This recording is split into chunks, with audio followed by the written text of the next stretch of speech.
leave from Sydney, came to this beautiful area to plant some trees.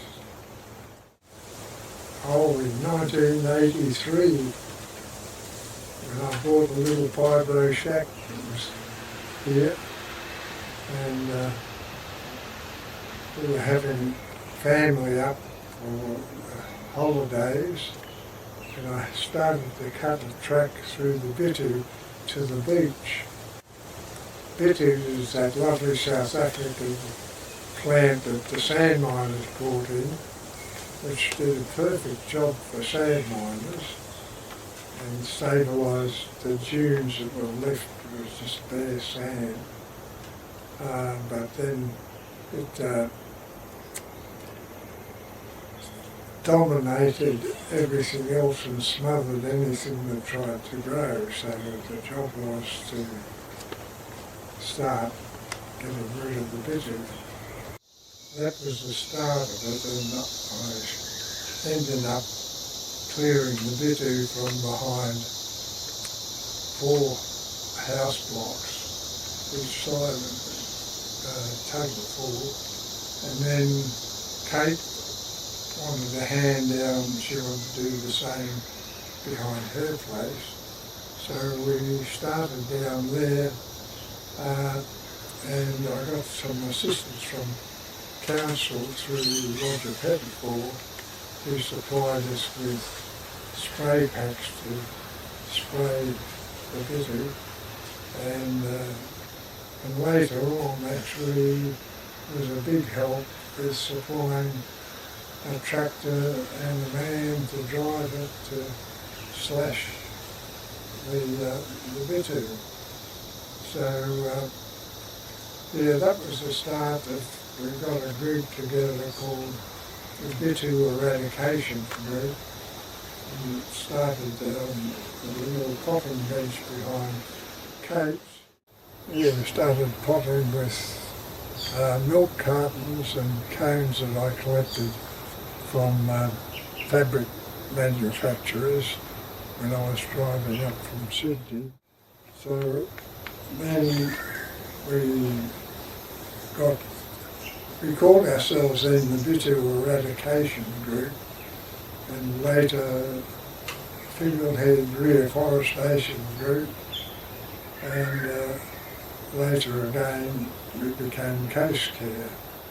But then by this time we needed to get a proper nursery because we had quite a few people involved, and council supplied us the land that we have now. And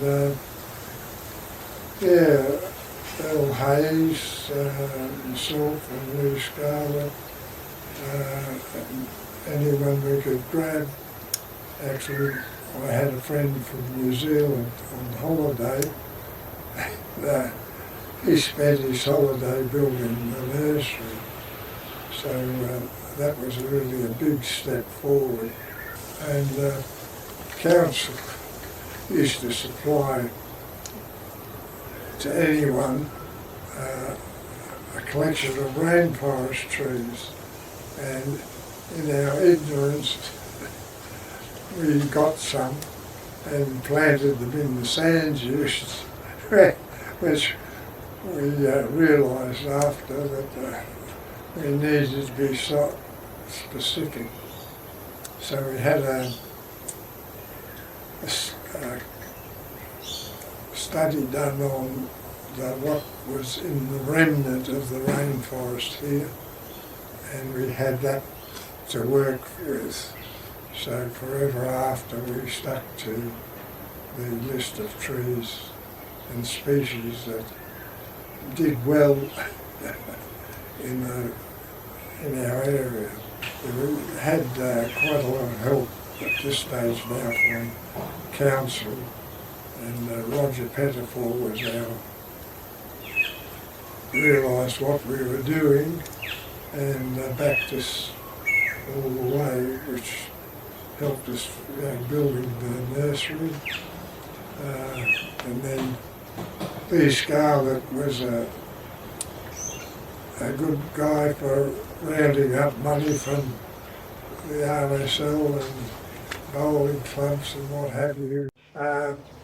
Brian Mason joined our group. He was head of Queensland Beach Research Station, and we decided we could plant a lot of eucalypts up at Letitia Spit because there was a lot of open ground, and we used to go in with tube stock and we'd push the shovel in, push it forward, throw a tube stock behind the shovel, pull the shovel out and then stamp on it. And we used to plant hundreds and hundreds in no time doing this method. But there was an existing clump of eucalypts up on Letitia. So that's what started the planting up there. And we also planted behind the houses along Letitia where Auntie Bonnie lived, and we planted behind there, and Auntie Bonnie used to come out and make us morning tea, so that was a good episode. And joined up where we were working around the nursery and moving south down behind Lagoon Road. In this time too, we had some really bad weather and had 20 metres of beach washed away in the high tides and the bad weather. And I decided if we put out a sand trap, which was a stretch of shade cloth held up on star pickets running at 90 degrees to the beach, and that worked very well, and surprisingly it didn't. We thought it would build up on the shade cloth, but it actually blew a hole under the shade cloth and the sand was dumped on the other side. There was some of the group put me in for an OAM, which surprisingly I got, which is very impressive award for me, which I was delighted to have. And I've been working ever since trying to justify my being awarded an OAM. So I've now clocked up about 40 years, so I think I deserve something. Oh, really, I'm proud of, how particularly along behind the houses, we now have this beautiful rainforest. We've got the seed source, and the most outstanding thing, I think, was the bird observers started counting birds in the 1960s, I think. And they had something like a maximum of 60 species, and today we have 260 different bird species that are here purely because of the trees that we've planted and the variety. So that's really an outstanding achievement. Yes, we had the ocean blue development, which was a crowd that wanted to build a hotel resort in the quarry, and they were running around buying up blocks of land, houses, wherever they could. And they even had a plan of putting a new river mouth in up Letitia, and anyway, they came unstuck because of corruption. It was investigated by ICAC, and there was a huge effort by the Aboriginal Land Council and the Fingal Head Progress Association and ourselves. So that was a threat that we avoided.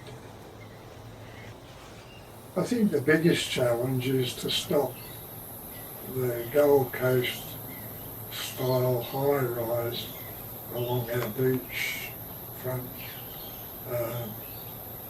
stretching all the way down the coast to Pottsville. But we certainly don't want high-rise like Gold Coast.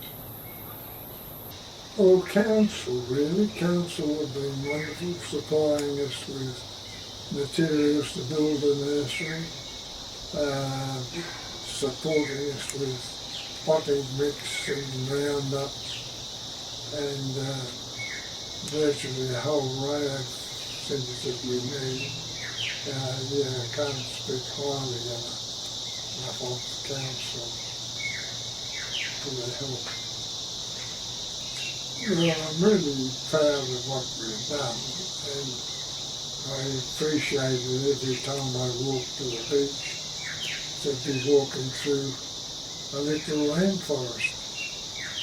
I've heard lots of stories about what it used to be like, and now we have it back.